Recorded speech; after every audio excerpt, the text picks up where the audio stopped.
আপনারা যারা অন্নপূর্ণা ভান্ডার প্রকল্পের আবেদন করার পরও এখনও পর্যন্ত ব্যাংক অ্যাকাউন্টে টাকা পাননি কিংবা অনলাইনে স্ট্যাটাস চেক করলে ফর ফার্দার ভেরিফিকেশন বা আন্ডার প্রসেসিং দেখাচ্ছে, তাদের জন্য রয়েছে একটি অত্যন্ত বড় ও গুরুত্বপূর্ণ আপডেট। অন্নপূর্ণা ভান্ডার প্রকল্পের অফিসিয়াল পোর্টালে ক্লেম এবং ফর্ম সংশোধনের যে অপশন চালু করা হয়েছে, সেটি কিভাবে ব্যবহার করে আপনার আটকে থাকা টাকা পাওয়ার ব্যবস্থা করবেন, সেটাই আজকে ধাপে ধাপে জেনে নেব। পোর্টালে তথ্য যাচাই ও ফর্ম সংশোধন। প্রথমেই পোর্টালে ক্লেম অপশনে প্রবেশ করলে আপনার অ্যাপ্লিকেশন আইডি, ঠিকানা এবং পরিবারের সদস্যের নামের তালিকা দেখতে পাবেন। আপনি যদি আগে ফর্ম ফিল আপ করার সময় ভুলবশত কোনো তথ্য ভুল দিক দিয়ে থাকেন, যেমন ইনকাম ট্যাক্স বা পাকা বাড়ির তথ্যে ভুল, তবে আপনাকে অ্যাপ্লিকেশন কারেকশন অপশনটিতে ক্লিক করতে হবে। সেখানে সঠিক তথ্য উল্লেখ করে এবং সেলফ ডিক্লারেশন পূরণ করে সাবমিট করতে পারবেন।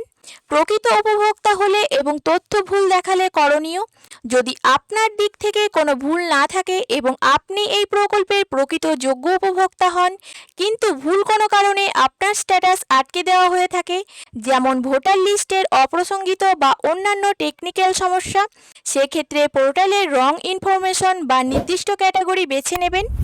এরপর সেখানে সেলফ ডিক্লারেশন অংশে বিডিও বা মিউনিসিপ্যালিটি কর্তৃপক্ষকে উদ্দেশ্য করে নিজের সমস্যার কথা বিস্তারিত লিখবেন।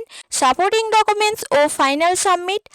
আপনার বক্তব্যের সমর্থনে যদি কোনো কাগজপত্র বা নথি থাকে, তবে তা সাপোর্টিং ডকুমেন্টসের বক্সে আপলোড করে দিতে পারেন। আর যদি আলাদা নথি না থাকে, তবে সেলফ ডিক্লারেশন লিখে ফর্মটি ফাইনাল সাবমিট করবেন। সাবমিট করার পর যে নতুন ক্লেম অ্যাপ্লিকেশন আইডি আসবে, সেটির একটি স্ক্রিনশট বা প্রিন্ট আউট নিজের কাছে যত্ন করে রেখে দেবেন। রিভেরিফিকেশন ও টাকা পাওয়ার প্রক্রিয়া। ফাইনাল সাবমিট করার পর আপনার আবেদনটি পুনরায় স্ক্রুটিনি বা ভেরিফিকেশনের জন্য চলে যাবে। বিডিও বা প্রশাসনিক স্তর থেকে আপনার দেওয়া তথ্য যাচাই করে দেখার পর যদি সেটি সঠিক ও যোগ্য প্রমাণিত হয়, তবে স্ট্যাটাস পরিবর্তিত হয়ে অ্যাপ্রুভ হয়ে যাবে এবং আপনার ব্যাংক অ্যাকাউন্টে টাকা ক্রেডিট হওয়ার প্রক্রিয়া শুরু হবে। তাই যারা প্রকৃত পাওয়ার যোগ্য উপভোক্তা, তারা চিন্তিত না হয়ে পোর্টালে গিয়ে সঠিক প্রক্রিয়ায় নিজের ক্লেম জমা দিন। আজকের তথ্যটি ভালো লাগলে ভিডিওটিতে একটি লাইক করবেন। সরকারি সমস্ত খবরের আপডেট পেতে ভিডিওটি বন্ধুদের সাথে শেয়ার করবেন এবং আমাদের চ্যানেলটিকে সাবস্ক্রাইব করে সাথে থাকবেন। ধন্যবাদ।